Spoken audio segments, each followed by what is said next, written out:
think so. Somebody on Tumblr asked me, "How'd you get started with all this?" Basically, I got started with the Eternal Life fan club. Well, I got started. Well, I'll just rewind back to when I was very young. I was very afraid of death, and I would basically worry about death all the time, and sometimes I would even be afraid to go to sleep because I was afraid I would die in my sleep.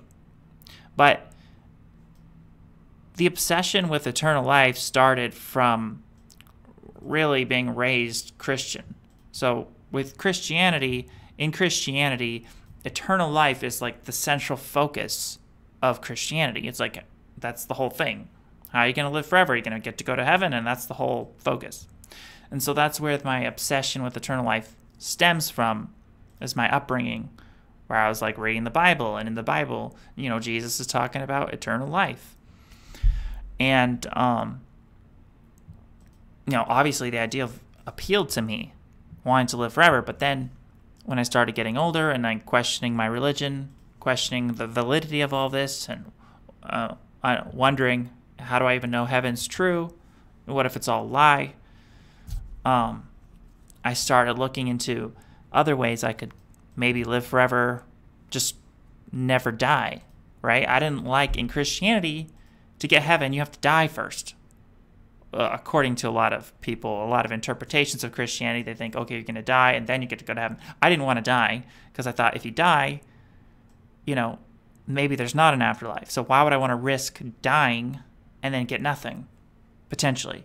And that's what led me to transhumanism and the philosophy of living forever physically and just never dying, because dying is so scary because there's very likely nothing. Nobody knows for sure, but it's very, very scary because there's a good chance that when you die there is nothing, and that terrifies me to this day. So that's generally how I got started in all this. It was, I guess I have Christianity to thank for my kind of focus and preoccupation with living forever, because it was really Christianity that gave me hope that I could live forever in the first place. It's what got me thinking about it all the time. It got me obsessed about it. It got me fixated on it. Especially there's a parable in the Bible that talks about the pearl of great price.